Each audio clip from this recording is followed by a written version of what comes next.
Yes, it was tipped as a Super Sunday. It turned out to be super for the men in green and gold. Once again, a comprehensive victory by 51 runs for Team Australia after batting first. 389 for 4 after they won the toss on the back of another Steve Smith masterclass. 338 for 9, flattering scoreline. For much of that innings, it looked just too distant to climb the mountain of 390. Welcome to My 11 Circle presents Cricbuzz Live. Call it a review, call it a post-mortem, whichever way you look at things. I'm joined by Michael Vaughan, Zaheer Khan. Zaheer, I'll come to you first. Obviously disappointing from Team India's point of view, but ironically an improvement from game one. Yet, forget the margin of victory, they conceded more runs to start with, so it was always going to be an uphill task. Yes, I think both the games, they've been way behind in the game and trying to catch up. Series decider, it's that added pressure also works on you, and so a lot to learn. And maybe you can just look at the two games and say, okay, batting was coming along, maybe in excess of par score is never really easy to catch up. The bowling has been disappointing in the series. If you look at the differentiator also in today's game, the bowlers who have been able to bowl those slower ones into the wicket has seen some good results from this wicket. You've seen Pat Cummins do that. You've seen Moses Hendricks do that. You've seen Hardik Pandya do that. And that is something, which could have been adapted on the hindsight by the bowlers. But nonetheless, it was a tough series to get into. It's important that somehow, you have to look at it as a long series still to go, T20s and the test matches. So you have to look at the series on the whole and keep the morale high and regroup and quickly get out of this mindset or the doubt which has been created now in this whole group. Yeah, Michael, since Zaheer did touch upon it, a lot of it was about clever execution. One over comes to mind, the 41st over of the innings. Yes, maybe the match was out of reach by then, but to bowl an over with 6 dot balls and just the one wide to one of the hardest strikers of the cricket ball, that just showed clever execution. He wasn't beating him with 150k per hour bullets. No, I mean, Pat Cummins is outstanding, and that's what you get from him. But it just showed today that in white ball cricket of this era, you have to be so skillful, clever, smart, ahead of the batters, and that's exactly what he was on that occasion against Hardik Pandya.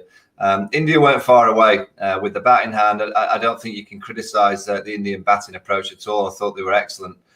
When you're chasing down a score like that, it does rely, unfortunately, on one of those top three getting a big 100. It generally has to be Virat Kohli. But to get that amount of runs, in Australia, it takes some doing. So I don't think the batters are to blame at all. They've got problems with the ball. And, I just worry about the Indian side going forward. When Australia get into this kind of dominance early, it's very, very difficult to stop them. We've seen it when England have been over there in the past, a touring team that doesn't start well. And when you think that Virat's only going to be playing one of the 4 test matches, it could start to get very ugly for India if they're not careful, if they don't try and get that kind of momentum going back their way. They've got to win on Thursday. They've got to win a couple of those T20 games and just get a bit of belief back into the team, because we all know that this Australian team, I think they're getting better. I think they're a team that can improve as well. I think there's areas of the Aussie team that can get better and better, which is slightly concerning for the rest of the world. I think they're becoming, I wouldn't say a team that I could match to that early 2000s, late 90s side, but they look like they've got a lot of areas covered. The only one concern, obviously, is David Warner. That injury doesn't look a good one. I'd be amazed if we saw him in the T20s. Certainly won't be seeing him on Wednesday. And I would say at this stage, from any kind of muscle injury, they generally take 3 weeks. And with it being 18 days to that first test match, there must be a real concern that he might miss that first test match as well. Yeah, we touched upon it briefly on the other side. I mean, whether or not Australia will miss David Warner, at least this series is done and dusted for the ODIs, the T20Is. I'm not sure how they look upon it vis-a-vis the test series. Focus on David Warner will be the test series. But from India's point of view, Zaheer, We briefly touched upon it earlier. Rohit Sharma, especially in a situation like this where your bowlers have conceded maybe 20 too many, would be a real asset, real handy to have. Well, like we've always been saying, like, a player of his caliber is always going to be missed. It certainly would have made a huge difference. There is no doubt about it. And you've seen the numbers and the start which we've been talking about, and that's where Rohit Sharma is very dangerous. As he moves from his 150 to the next, we've seen how he changes the gears and how the transformation in strike rate goes higher and higher. So that is something which is always going to be the case. But right now, as we said, along with the various things which we've been discussing, the lengths which the bowlers have been bowling in Australian conditions, it's going to be very important for them to learn quickly and regroup. So you have to control the controllables, as one always says and believes when it comes to playing cricket. The game moves on. So you have to be with the game, and you have to make do with what is there as your resources, and boost their morale, get them together, instill that belief, that support system which is required, I think, at this stage, to do whatever is possible to make sure that when you go out there, you are looking like a unit which is out there to fight and make things happen. Yeah, Michael, we cobbled together a few numbers to try and back up this whole discussion about Rohit Sharma. It's not just about loyalty. It's not just about harping on one player. One player doesn't necessarily make a team. But if you have one player who fits in and therefore contributes to, say, larger partnerships and therefore lesser wickets lost in that phase, it's one thing to take wickets when you're bowling up front, but it's one thing to lose lesser wickets. And that's what was happening when Rohit Sharma was there. They were getting more partnerships. And since then, after his injury, look at that, Michael Vaughan, India have regularly lost wickets in that first 10 overs.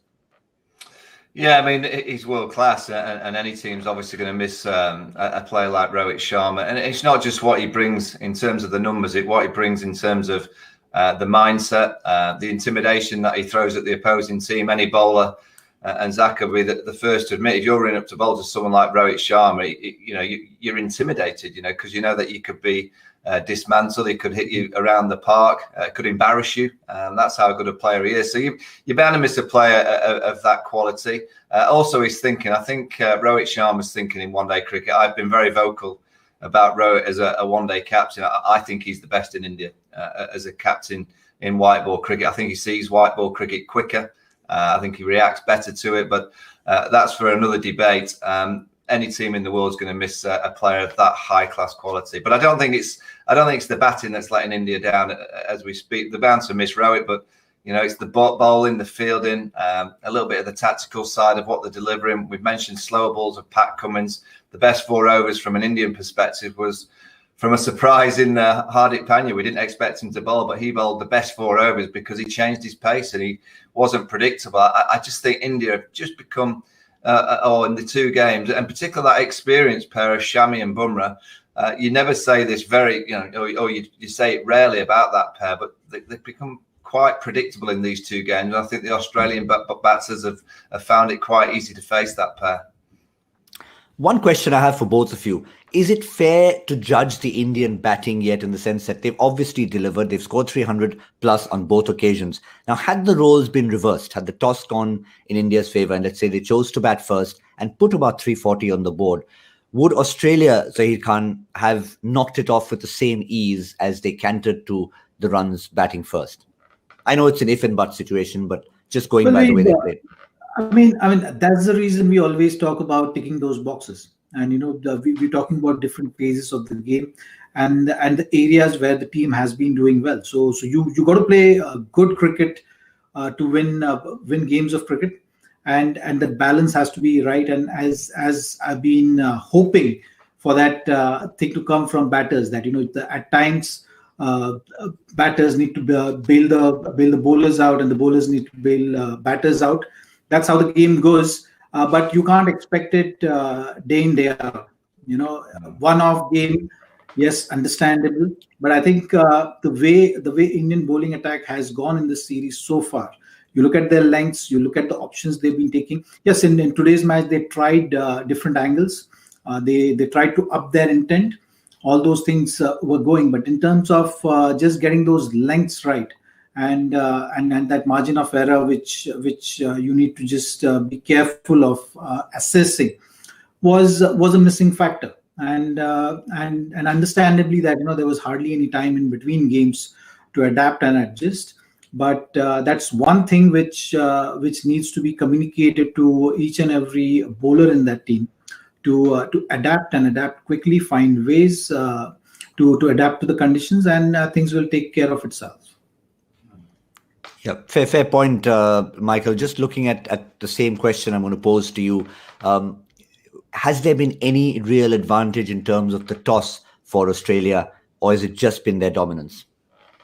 No, the toss is big. Let's not underestimate that. Batting first in Sydney, the record over the last 10 games shows that you bat first, you generally win the game. So I'd like to have seen India bat first to see, and I think it gives us more of a better and fairer assessment of where India are in terms of playing against this Australian side, because I do think it is an advantage to get the chance, particularly on a day like today. It's 40 degrees, a bit breezy. You get the chance to bat first. The pitch is good. I think it is an advantage. But it's just it's the makeup of the Indian side. You're going to speak about it for probably the next 3 years till the 2023 World Cup. They do need extra batting depth, and they do need extra bowling options, and that's going to be the challenge of the Indian selectors and the management, is to try and find the right combinations. 8 out of the 11, you'd say, are absolute shoo-ins for the next World Cup, but there will be 2 or 3 places that they will have to look at to get those extra options and extra power with the batting hand, and obviously extra options with the ball in hand, to just give Virat Kohli just more options in the field. As a captain, you want options. You just want as many as you possibly can. And at the minute, India just don't have enough options in the field. On both sides, Zaheer, the partnerships, if you look at, on the one side, Virat wants more options in the field with that 6 bowling option, etc., etc. But with bat in hand, he'd want that assurance of knowing that he's got a Sam Curran and a Tom Curran kind of scenario coming lower down the order, so he can express himself much more and not be striking at 98 at a time when he should already be at 120, 130, which he's capable of. Exactly, it's not easy for any top order batsman to think of having a conservative approach at the same time, bat at a decent strike rate and run rate. So that is always a very difficult scenario to deal with. And you will see in the next match as well. They do have option of bringing in someone like Shardul Thakur in place of Saini. So that's what they'll see. You've seen they've moved away from Chahal and Kuldeep for the similar reason, to add that batting depth. So that's something which you might see it again now in the coming game, where they will be giving importance. To some extent, Bhuvneshwar Kumar was solving that problem by adding that extra batting depth. Ravindra Jadeja has been coming good with the bat, so that should give them that confidence. But you still have to set up that game at the back end to have enough power at the back and enough wickets in hand for them to go freely at it and score maybe 10 to 12 runs per over. I think today's game, it was still more than that. You can't expect a team to consistently get 130 plus runs in the last 10 overs with just 2 or 3 recognized batters to come in. Yeah, second longest run for Virat Kohli without 100. And again, we've touched upon it before. It's not something we're going to harp on about and say, look, we're getting worried about this. It's just, as you said, Michael, earlier, batsmen go through different phases. And a class batsman like that, even if he's not got hundreds, he's getting a few runs here and there. Yeah, the one thing I don't worry about with Virat Kohli is his batting. There's no concern with his batting. He's a wonderful player. He's the best of this era across the formats. There's no question about that. I worry about those 3 test matches that India have without him. I don't see India being able to win without the Virat Kohli factor in those 3 games. I just think he's that important for that test team. But his hundreds will come, and once he gets one, it'll be the old-fashioned. It's like waiting for a bus. 3 or 4 will come, probably straight after one another. He's that good, and you saw today his movements are great. His mindset and his eyes, you can see it in his eyes when he's really concentrating, and that's all there. He's been caught out to an extraordinary catch at mid-wicket. And actually, for 24 innings, I've kind of watched Virat so closely. I never ever worry about his batting. I never ever think that he looks out of touch. He may get out, but I never ever think that he looks like us mere mortals that go out there sometimes and look like we're batting with a toothpick. Virat Kohli has not got to the toothpick stage, let me tell you. His bat is still about that wide. Yeah, just those 2 shots, you'd reckon. One in the previous game, one in this game. That imperious flick into the stands, you could pay admission money for and then go home and say we're done for the day. Yeah, and that's exactly what we do here. I mean, my little boy's a little player, and all he does is always says to me, when Virat comes out to bat, just wake me up. That's all he's interested in. As soon as Virat's out caught mid-wicket, he goes back and does something else. He's that powerful with the kids, and when you see shots like that fly off the middle of the bat without any real, or doesn't seem to have that much kind of effort going into the stroke, it just flies into the stands. He's a special player. He's an absolute genius. Yeah, just one quick point I want from both of you, and this is again coming from a lot of feedback we're getting on hashtag Cricbuzz Live from many of our fans. KL Rahul, we saw glimpses of what he's capable of. Zaheer, happy with him batting where he is. We've seen someone like Johnny Bairstow play a role for England in very many different positions, and this time in T20 we saw him at number 4.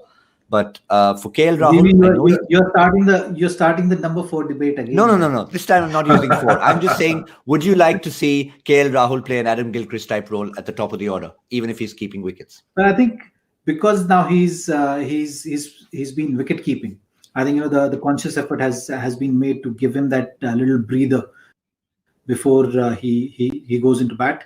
I think number 4 can be a good position for him. He can still make do with number 4 position, and particularly in this series now, the kind of tactics which we've seen against Shreyas Iyer, he's someone who needs to figure out his game and have that clarity around the short ball. There is no doubt when you look at him, and as a bowler, you just get a sense that he's still confused about how to approach the short ball. Like today, was expecting backing away and playing those shots. It's not always going to work out. You'll always give a bowler that sniff which he can actually take advantage of. So that's something which you have to take him off the pressure zone and get KL Rahul, who is actually a complete player. He can play those short balls really well. So that is something which the Indian team can think of for the rest of the series. Fair point on that one. But one shot he did play, he would have troubled Roger Federer with his forehand down the line, the one he did play to get out of that short ball. Wonderful slapped forehand that Shreyas Iyer did play. Lovely tennis shot it was. But since we had that one question on Rahul, we had another question, and this one we're going to actually put up. Hashtag Ask Cricbuzz Live. And this comes from Susmit. And very succinct question. Are Team India still suffering from an IPL hangover? There are many ways you could interpret that question, Michael, but you can go for it. No, is my honest answer, because I just think the one-day team has been in this situation for quite a while. I do think they've underachieved with the talent and the amount of depth that they have in Indian cricket. I think the difficulty for a lot of teams, so you go and play in Australia like they are doing now, in the back of your minds, those conditions are completely different to where the next World Cup's going to be. And it's about getting that process right over the course of the next 3 years going into 2023, of realising that you have to win here and now. You have to get players playing well in all conditions, but you also have to have in your back of your mind the style of player and personality you need for Indian wickets. And Shreyas Iyer in India is an outstanding player. Against the short ball in Australia and the bounce is steep, and the bounce is so much steeper, he looks like he's got a few things that he needs to work on. But if you take him back to India, of course you want him in the team because he's such a good player of spin. The ball doesn't bounce as high, so the short ball very rarely has a say on those Indian wickets. So I think that's the real challenge for all teams around the world is getting it right in the here and now to make sure that you get momentum of wins, but also having half an eye on what the conditions are going to be in the next World Cup. So back to that question, the hangover, no, I don't think they have. I think it's been a situation for a while, and you can always make excuses at the highest level. There's always that little black book of excuses if you want to use it. I wouldn't be using that excuse book at the minute. I just think they're coming up against an Aussie team in home conditions who have won the toss twice, and they just look like they're a little bit more powerful. Yeah, I think that's a fair summary of it all. And if you talk about an IPL hangover, there were pretty much just as many players from Australia at the IPL as there were Indians, because it might be the Indian Premier League, but hey, everyone from around the world was playing over there. So the hangover would have spread if it were true. Coming to the place where there are no hangovers, unless you happen to have really chosen your team badly on your My 11 Circle team. If you did choose well, chances are this is what your combination would have looked like. You would have had Steve Smith as captain, Glenn Maxwell, interestingly, as vice-captain. He played a good knock today. And Shreyas Iyer, who we put in as our My 11 Circle trump card. Yes, we didn't see his leg spin. He tried Mayank Agarwal instead. And, of course, Hardik Pandya was a surprise package. He didn't quite squeeze into... Oh, he did squeeze into the team over there. Did Hardik Pandya. Picked up a wicket. Few runs at the end as well. So who's our My 11 Circle champion of the day? Who chose best? Who chose above all else? It was Pradeep Kumar with a whopping total. You don't often get close to 600 from Uttarakhand. Wow. 599.75. He would have really scored in there. Well, that's as far as game number 2 is concerned.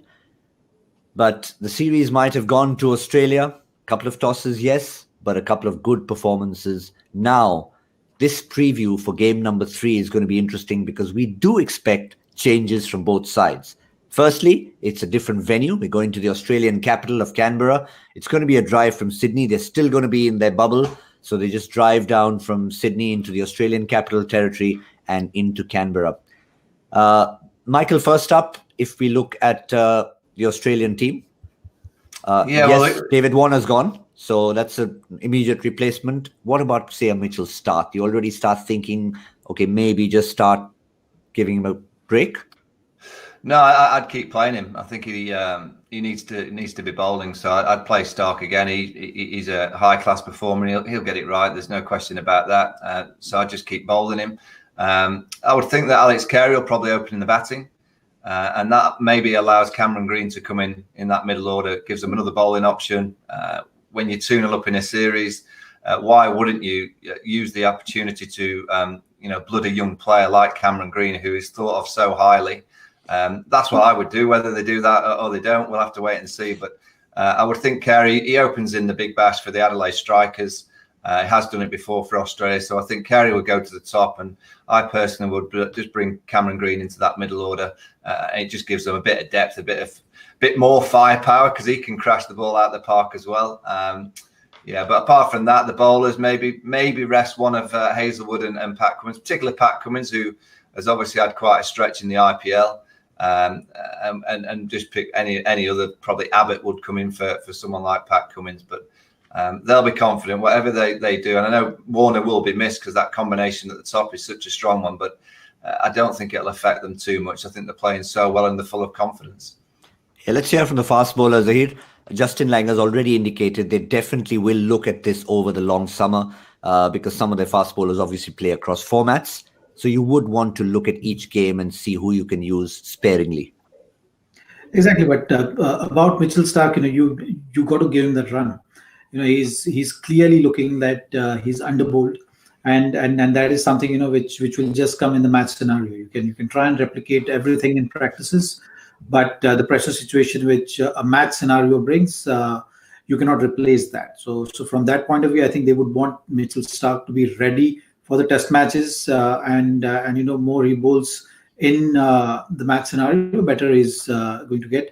I still feel they might look at someone like Matthew Wade in the middle order, just going by the thought process, how they've approached using Henry Case is something that they will follow. I think Cameron Green.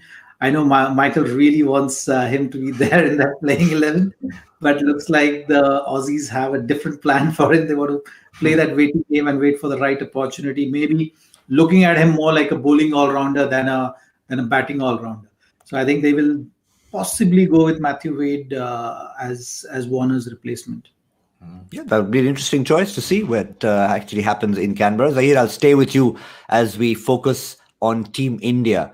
And we definitely expect to see changes here, not just because we feel that way, not just because they've lost the series, but because Virat Kohli has clearly come out and said so. Right. I think the options which they have, maybe look at Kuldeep coming back in. Give him a run, see how he goes about it. Another spot which they might think of is Saini. Maybe Shardul Thakur will come in place of Saini. These are the two replacements which I am seeing. Third one, Shreyas Iyer. I wouldn't want to maybe take that route, as Michael was rightly saying. If you're looking at World Cup, he's someone who is definitely going to be around. Looking at the conditions World Cup is going to be played under. So I think he's someone who, if he faces these kind of tough challenges, he can evolve himself as a player. So these are the only couple of changes which I see. Batting, I don't think they should tinker a lot, because they've been doing a fair bit of job in this series. So they should continue with that. But as far as bowling is concerned, I think maybe they can look at a couple of changes. Yeah, it's a tough one at an end of a series like this, Michael. It's sort of weighing the options between giving others an opportunity and not allowing someone to feel that they've lost confidence in them. No, I don't think you can lose confidence in players after 2 games. Saini will be the one, I think, just to try and maybe change their formation. If Hardik can bowl a little bit more, there's your seam options, and then you could bring in obviously the left arm finger spinner, the wrist spinner that can obviously produce a little bit of magic. Shreyas Iyer, I've always had this argument with people that if someone's struggling against a certain bowler but you rate him, or a certain type of bowler, you've got to keep playing them, because the only way to get better is to keep facing it. It was like when Usman Khawaja used to play for Australia. He used to go into spinning conditions and they didn't play him. And I would say, well, how's he going to get better if they don't get the opportunity to play a few games to improve? So Shreyas Iyer has just got to keep playing. He's got to improve that technique. He's got to somehow find a way of being able to stay still. That moving to the leg side of hit over the offside, every now and again it'll work, to surprise the bowler. But you have to be. I like Virat Kohli. He plays from the crease and he just watches it, and he's got both options covered, both onside and leg side. So that's an area of his game that he'll need to improve. But the only way to improve is by being out in the middle. You can hit as many balls in the nets. You can be on the machine for many, many hours, but you really do need to be facing that ball coming down to you in a match situation.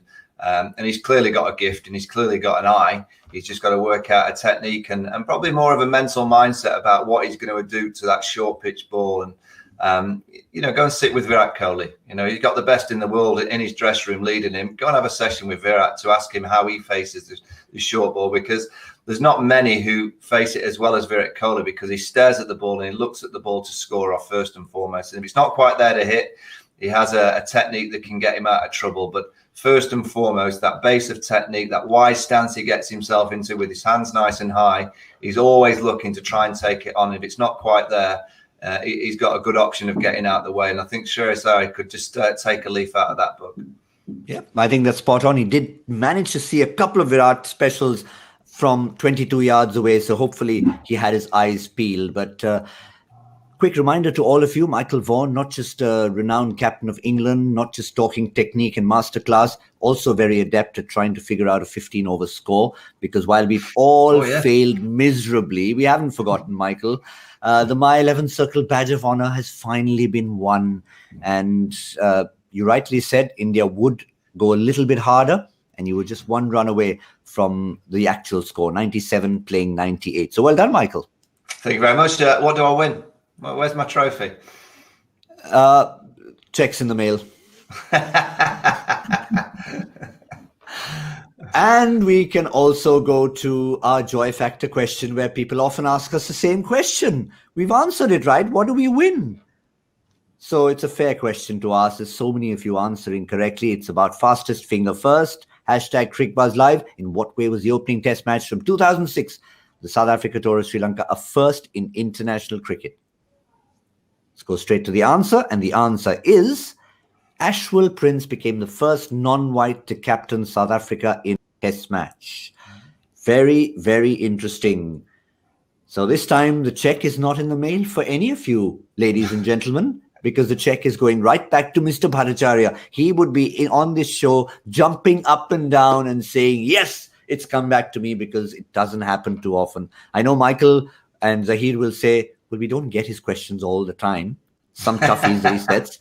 But this one wasn't really a toughie. It's just something you need to think of. Look at that history. Maybe go back, have time to Google, and then figure it out. But it was a good one. Good, tough question on a tough Sunday for India. But if I give this feedback to Joy, trust me, there's a half volley coming up on Wednesday from Canberra. Let's see what happens. Just about time to say a huge thank you to Zaheer Khan, to Michael Vaughan. Cheers, guys. We should, of course, see both of them and all of you very soon. Not quite 36 hours, just a little bit more of a gap to ponder for the third ODI in the series, with 3 T20s to come. So until we head to the Australian capital, it's toodaloo from My 11 Circle presents Cricbuzz Live.